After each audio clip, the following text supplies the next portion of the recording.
வணக்கம்ங்க. உலகத்தில் உள்ள நம் தமிழ்நாட்டில் உள்ள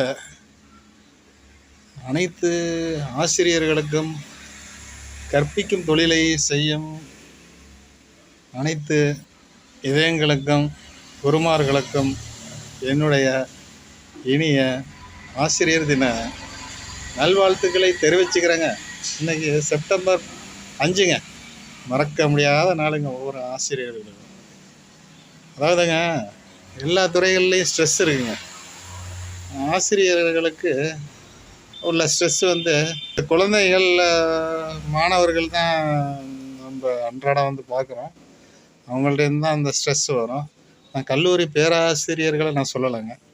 ஸ்கூலில் உள்ள ஆசிரியர்கள், அது மட்டும் இல்லாமல் 5வது வரைக்கும் இருக்காங்கள, அந்த பசங்களை வச்சு அவங்கள அரவணைக்கிறதுல சாமானியமற்ற வேலை இல்லைங்க. ஆசிரியர் பணி அர்ப்பணிக்கும் பணி, சும்மா சொல்லலை. வீட்டில் பேரண்ட்ஸாலேயே வச்சு பார்க்க முடியல தான் குழந்தைகளே.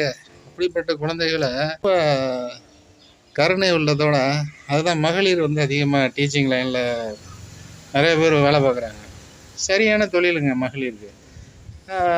அவங்க ரொம்ப அரவணைப்பாக சின்ன குழந்தைங்கள்லாம் வச்சு பார்க்குறாங்கன்னா, யாரோ பெற்ற பிள்ளைய யாரோ ஒருத்தவங்க பார்க்குறாங்க அப்படின்னா, அதுக்கும் ஒரு தியாகமான உள்ளம், மனப்பான்மை வேணுங்க. வெறும் சம்பளத்துக்காக வேலை பார்த்தாலும் பிள்ளைங்கள்லாம் அரவணைக்க முடியாது. மற்ற தொழிலில் ஓபி அடிக்கலாங்க. அந்த ஓபி அது அடிக்கலாம். ஆனால் இதில் ஓபி அடித்தா பிபி வந்துடுங்க. ஏன்னா 4 பக்கமும் ப்ரெஷர் ஆகிரும். அப்புறம் ஓபி அடிக்க முடியாது. இப்போ பசங்க ஒரு பக்கம் ப்ரெஷர் கொடுப்பாங்க, பேரண்ட்ஸ் ஒரு பக்கம் ப்ரெஷர் கொடுப்பாங்க, நிர்வாகத்தில் ப்ரெஷர் கொடுப்பாங்க. அதனால் நம்ம பொறுப்பாக யார் குழந்தையாக இருந்தாலும் வச்சு பார்க்க தான் முடியும், பார்த்து தான் ஆகணும். அதனால் ஆசிரியருங்கிறவங்க தியாகம், உள்ளம், அர்ப்பணிப்பு இதெல்லாம் இருந்தால் தான் அந்த தொழிலில் நீட்டிக்க முடியும்.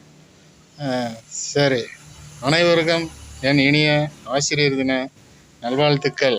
அப்புறங்க ஒரே ஒரு சின்ன தகவலுங்க. இப்போ ஸ்ட்ரெஸ் எல்லாருக்கும் இருக்குங்க, ஆசிரியர்களுக்கு அதிகமாக இருக்குது அப்படின்னு நான் சொன்னாங்க. அந்த ஸ்ட்ரெஸ் வரப்பங்க எல்லாருமே ஃபாலோ பண்ணலாங்க.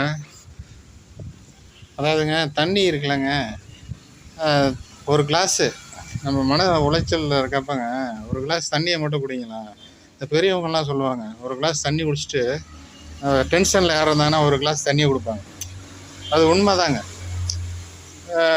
ஒரு கிளாஸ் தண்ணியை குடிச்சிங்கன்னு வைங்களேன், அந்த டென்ஷனு ஆட்டோமேட்டிக்காக கொஞ்சம் குறைஞ்சது மாதிரி இருக்குங்க, மனபாரம்.